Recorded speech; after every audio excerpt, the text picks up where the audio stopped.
నమస్తే. నేను కిషోర్ కుమార్. ఈ వీడియో మీరు మొదటిసారి మన ఛానల్‌లో చూస్తున్నట్టయితే దయచేసి ఈ ఛానల్‌ని సబ్స్క్రైబ్ చేయండి. అదేవిధంగా మీకు కింద హైప్ బటన్ కనిపిస్తే దాన్ని ప్రెస్ చేసి మాకు పాయింట్లు ఇవ్వడం కూడా మర్చిపోకండి. మీ ప్రోత్సాహమే మాకు కొండంత బలాన్నిస్తుంది. ఈ వీడియోలో ఒక ప్రధానమైనటువంటి అంశం గురించి నేను ప్రధానంగా ప్రస్తావించబోతున్నాను. అదేంటయ్యా అంటే బొత్స సత్యనారాయణ చుట్టూ తెలుగుదేశం పార్టీ రాజకీయాలు తిరుగుతున్నటువంటి పరిస్థితి గత 2 రోజులుగా. Hot topic. మామూలు హాట్ టాపిక్ కాదు. తెలుగుదేశంలోనే చాలామంది పార్టీ మీద, పార్టీలో ఉన్నటువంటి కొంతమంది కార్యకర్తల మీద, లేదంటే కొంతమంది ఇన్‌ఫ్లుయెన్సర్‌ల మీద కత్తి కట్టినటువంటి పరిస్థితి. విమర్శల వర్షం కురిపిస్తున్నటువంటి పరిస్థితి. సో, ఈ అంశం ఖచ్చితంగా మాట్లాడాలి, ప్రస్తావించాలి అనేటటువంటి భావన నాకు కలిగింది. ఆలోగానే బొత్స మరో కాంట్రవర్సీలో చిక్కుకున్నారు. అయితే సహజంగా తెలుగుదేశం పార్టీ నేతలు, కార్యకర్తలు దీని గురించి ఎక్కువ మాట్లాడాలి, దీని గురించి ఎక్కువ టార్గెట్ చేయాలి, దీని గురించి ఎక్కువ పట్టించుకోవాలి, దీనికి కౌంటర్ ఇవ్వాల్సింది పోయి ఇంకా పాత గొడవలోనే ఉండిపోయి కన్ఫ్యూజన్గా ఉందా? ఒక్కొక్క పాయింట్ వివరించి చెప్తాను వినండి. నిన్నగాక మొన్న తాజాగా ఒక వీడియో వచ్చింది. శాసన మండలిలో బొత్స సత్యనారాయణ మాట్లాడుతున్నటువంటి సందర్భంలో ఆయన చేస్తున్నటువంటి విమర్శల్ని, ఆయన హావభావాల్ని, ఆయనకున్నటువంటి లోపాలని ఇమిటేట్ చేస్తూ కిరాక్ ఆర్పి అనేటటువంటి ఒక ఇన్ఫ్లుయెన్సర్, సినిమా నటుడు, అంతకుముందు జబర్దస్త్లో కూడా చేశారు, మన అందరికీ తెలిసింది. సుపరిచితమైనటువంటి వ్యక్తి. ఆయన ఒక వీడియో పెట్టారు. సో అందుట్లో విమర్శ కన్నా బొత్స సత్యనారాయణని ఇమిటేట్ చేసినటువంటి తీరు, ఆయన లోపాన్ని ఎత్తి చూపినటువంటి విధానం, ఆ హేళన చేసింది చాలా మందికి ఇబ్బంది కలిగించింది, చాలా మందిని బాధ పెట్టింది కూడా. మీరు ఏదైనా ఉంటే విమర్శలు విధానపరంగా ఉండాలి, సబ్జెక్ట్ టు సబ్జెక్ట్ ఉండాలి, కంటెంట్ నుంచి కంటెంట్ అన్నట్టుగా ఉండాలి. ఫలానా కంటెంట్ మీద మాట్లాడాలంటే దానికి కౌంటర్ ఎన్కౌంటర్ అన్నట్టు ఉండాలి తప్ప ఆయనలో ఉన్నటువంటి లోపాలు, ఆయనకున్నటువంటి పుట్టుకతో వచ్చినటువంటి లోపాల గురించి దాన్ని ప్రస్తావిస్తూ హేళన చేయడం ఏంటని చెప్పేసి పెద్ద ఎత్తున ఒక ఆగ్రహ జ్వాల అయితే వ్యక్తమై. అఫ్కోర్స్ చాలామంది ఇండిపెండెంట్ జర్నలిస్టులు, చాలామంది సీనియర్ జర్నలిస్టులు, తెలుగుదేశం పార్టీలో ఉన్న వాళ్ళలో కూడా చాలామంది వ్యతిరేకించారు. తప్పేం లేదు. నేను మళ్ళీ చెప్తున్నాను, ఆ చర్య తప్పే. విమర్శించడం తప్పు కాదు కానివ్వండి, చర్య తప్పు. ఆయన్ని విమర్శించాలంటే ఆయనకున్నటువంటి లోపాలను ఎత్తుచూపుతూ ఆయన్ని ఇమిటేట్ చేస్తూ చేయాల్సినటువంటి అవసరం లేదు. కాబట్టి అది కొంచెం హేళన చేసినట్టు ఉంటుంది.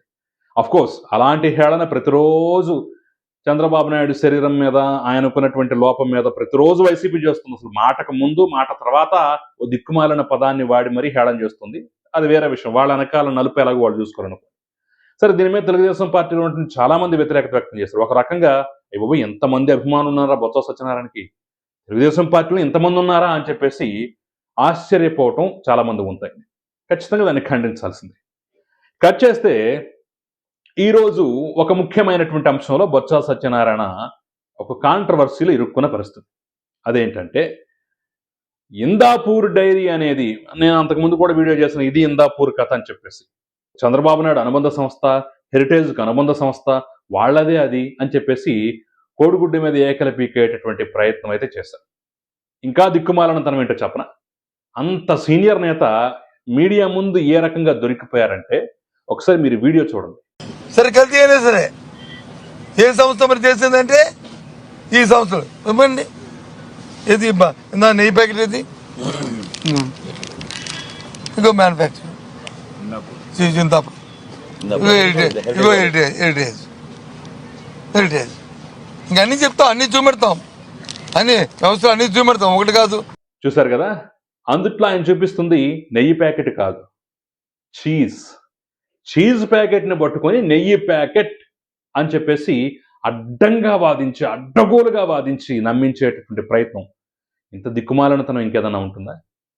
నేను ఆల్రెడీ అంతకుముందు వీడియోలో కూడా చెప్పాను, హెరిటేజ్ అనే సంస్థ కన్నా చాలా పెద్దది ఇందాపూర్ డైరీ.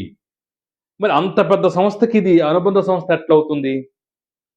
హెరిటేజ్ సంస్థ కన్నా వాళ్ళ వార్షిక టర్నోవర్ చాలా ఎక్కువ, దాదాపు 4,500 కోట్ల రూపాయలు ప్రతి సంవత్సరం ఇందాపూర్ డైరీ టర్నోవర్ చేస్తుంది. అంత స్థాయిలో హెరిటేజ్కి డబ్బులు రావు.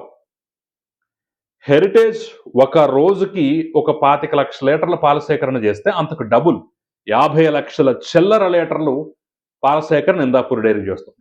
అంటే ఎవరు పెద్ద? ఇందాపూర్ డైరీనే పెద్ద.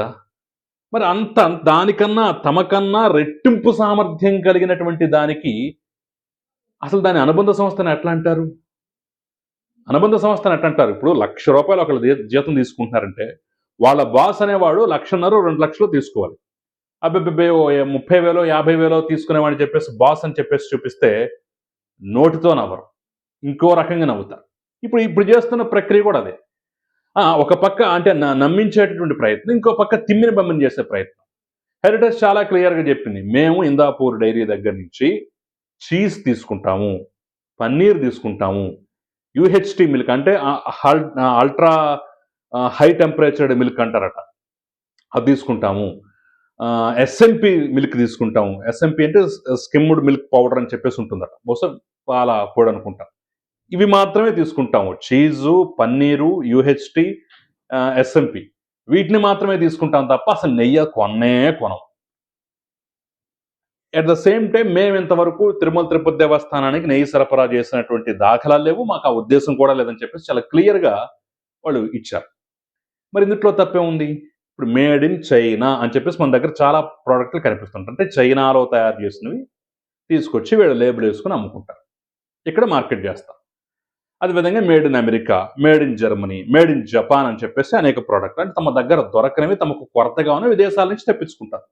ఇప్పుడు అలాగే హెరిటేజ్ కూడా తమకు కొరత ఉన్నటువంటి చీజ్ కానీ, పన్నీర్ కానీ, యూహెచ్టీ కానీ, ఎస్ఎంపి కానీ ఇందాపూర్ డైరీ నుంచి కొనుక్కుంటుంది. ఇది వీళ్ళొక్కళ్ళు మాత్రమే చేస్తున్నారా? దొడ్ల, అదేవిధంగా అమూల్, బ్రిటానియా, ఇలా బోలెడు కంపెనీలకు కూడా ఇందాపూర్ డైరీ నుంచి ఉత్పత్తులు వస్తూ ఉంటాయి. మరి బ్రిటానియా కంపెనీ కూడా ఇందాపూర్ డైరీ అనుబంధ సంస్థ, బ్రిటానియా వాడదని చెప్పేసి అన్నామా? దొడ్లా డైరీకి కూడా ఇందాపూర్ అనుబంధ సంస్థ అది చెప్పేసి అన్నామా? అమూల్కి ఇందాపూరు బాగా క్లోజు, వీళ్ళ అనుబంధ సంస్థ అని చెప్పేసి అన్నామా?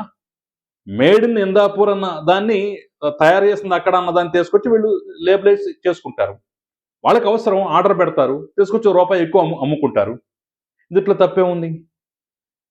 పైగా హెరిటేజ్ పదే పదే చెప్తోంది, మేము ఆంధ్రప్రదేశ్, తెలంగాణ వంటి తెలుగు రాష్ట్రాల్లో కేంద్ర కార్యాలయాలు ఎక్కువ కార్యకలాపాలు చేస్తూ ఉంటాం. ఇక్కడ ప్రధానంగా వచ్చేది బర్రెపాలు. తిరుమల తిరుపతి దేవస్థానానికి కావాల్సింది ఆవు నెయ్యి. మరి బర్రెపాలు ఎక్కువగా సేకరిస్తూ ఆవు నెయ్యిని మేము ఎలాగ ప్రొడ్యూస్ చేస్తాం?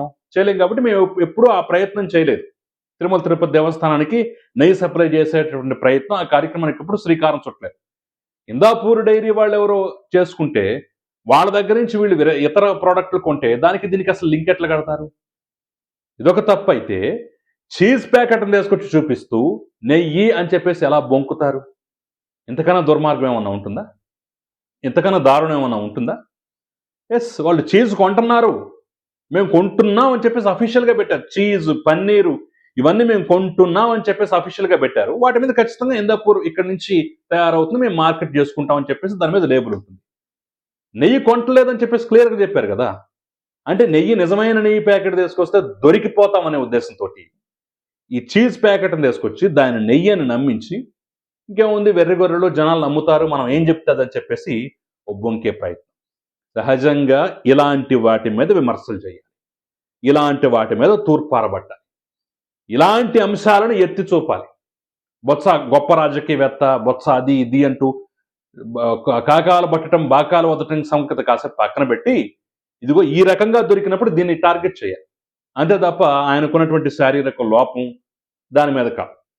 పోనీ ఈరోజు నిన్న బొత్స అంత గొప్పవాడు, ఇంత గొప్పవాడు, అంత మొనగాడు, ఇంత మొనగాడు అని చెప్పేసి పార్టీలకు అతీతంగా డప్పులు కొట్టిన వాళ్ళు మరి ఈరోజు ఇంత అడ్డంగా దొరికిపోయిన తర్వాత, ఇన్ని బొంకులు బొంకిన తర్వాత ఈ రకంగా దుర్మార్గమైన ప్రవర్తన, ఒక ప్రోడక్ట్ని చూపించి ఇంకో ప్రోడక్ట్ అని నమ్మించడం, లేని కట్టుకథలు అల్లి మరీ లింకులు పెట్టడం, బోడిగుండుకి మోకాలికి ముడి పెట్టడం లాంటి ప్రక్రియలు చేస్తున్నప్పుడు మరి దీన్ని ఎందుకు విమర్శించరు? టార్గెట్ చేయాల్సింది దీన్ని కదా, మాట్లాడాల్సింది దీన్ని కదా. ఇంకా చెప్పుకుంటూ పోతే చారట భారతం అంత ఉంది. ఆ రోజుల్లో విద్యాశాఖ మంత్రిగా ఉన్నప్పుడు టీచర్ల బదిలీలో కోట్ల రూపాయల అవినీతి చేశాడని, డబ్బులు దండుకున్నాడని, సత్య డిస్టిలరీస్ మద్యం స్కామ్లో దాని పాత్ర కూడా ఉందని, నిన్నగాక మొన్నే కదా 30 లక్షలకి 30 ఎకరాలు తీసుకొని అక్కడ కనీసం కాంపౌండ్ వాళ్ళు కూడా కట్టలేదని చెప్పుకుంటూ పోతే బోలెడు అంశాలు ఉన్నాయి. వాటిని మాట్లాడాలి, వాటిని ప్రస్తావించాలి తప్ప కిరాకార్పి లాంటి వాళ్ళు కొంతమంది అలా వ్యక్తిగతంగా శారీరక లోపాన్ని టార్గెట్ చేయడం తప్పు. సరే దొరికాడు కదా అని చెప్పేసి మన వాడినే కుమ్మేద్దాం, మనం మంచి వాళ్ళలాగా బిల్డప్ ఇచ్చుకుందాం అనేటటువంటి ఉద్దేశంతో భావావేశంతో దొరికినటువంటి ఇష్యూని వదిలేయటం కూడా తప్పు. దేనికి దానికి లెక్క సరితేల్చాలి. ఆల్రెడీ కిరాకార్పి క్షమాపణ కూడా చెప్పినట్టున్నారు. మరి కొడాలి నాని చేత, వల్లభనేని వంశీ చేత ఎప్పుడు క్షమాపణ చెప్పిస్తున్నారు, అంబటి రాంబాబు చేత ఎప్పుడు క్షమాపణ చెప్పిస్తున్నారు. మరి వాడు ఇంతకన్నా దుర్మార్గంగా, దారుణంగా, నీచంగా, చండాలంగా మాట్లాడారు కదా, ఎప్పుడు మోకాళ్ళ మీద కూర్చోబెట్టి క్షమాపణ చెప్పిస్తున్నారు అనేటటువంటి ఒక డిమాండ్ కూడా ఒక పక్క వస్తున్నాయి.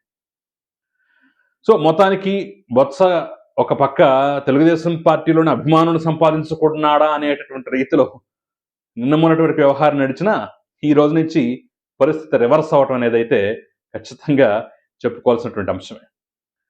సో మరి ఈ అంశం పట్ల మీరేమంటారు, మీ అభిప్రాయం ఏంటనేది కమెంట్ రూపంలో తెలపండి. Thank you very much.